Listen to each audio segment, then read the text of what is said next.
Neste segundo domingo da Quaresma, o Evangelho nos diz que é hora de morfar.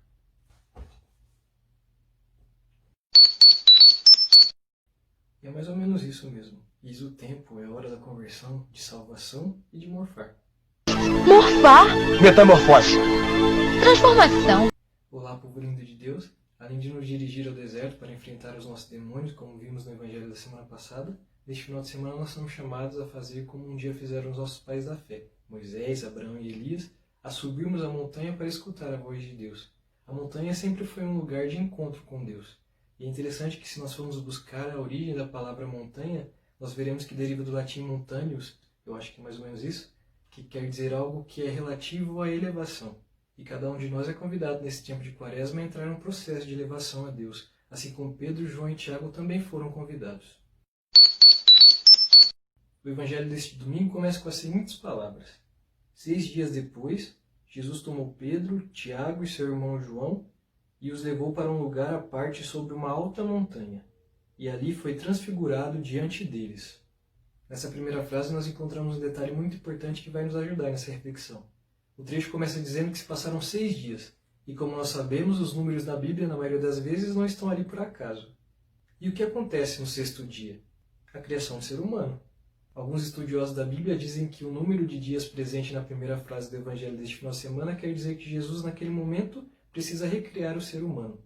Por isso ele vai pegar, digamos que os 3 piores, os nossos irmãozinhos já citados, Pedro, Tiago e João.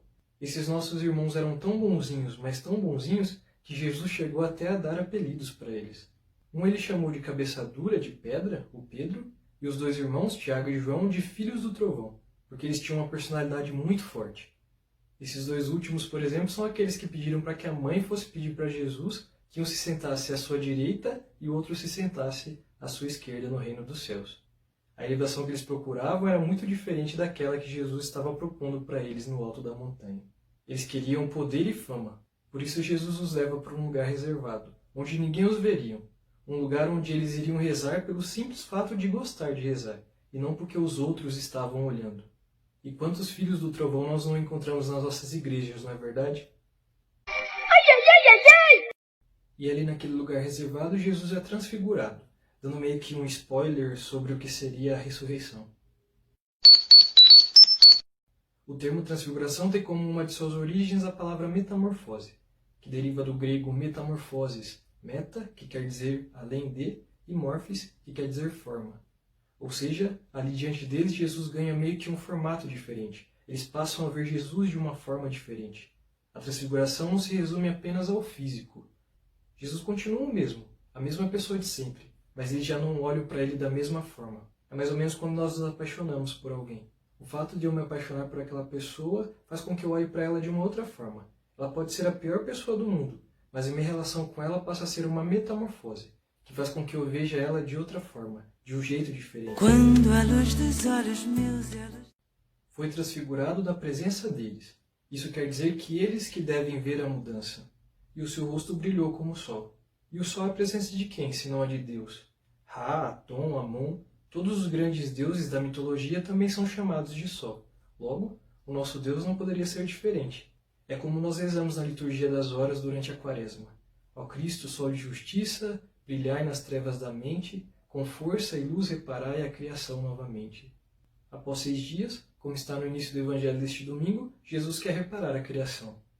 Por isso nos chama para o monte, para que mudemos a nossa forma de viver, o nosso morphis de viver. Ele quer que cada um de nós se converta à forma original, à sua imagem e semelhança.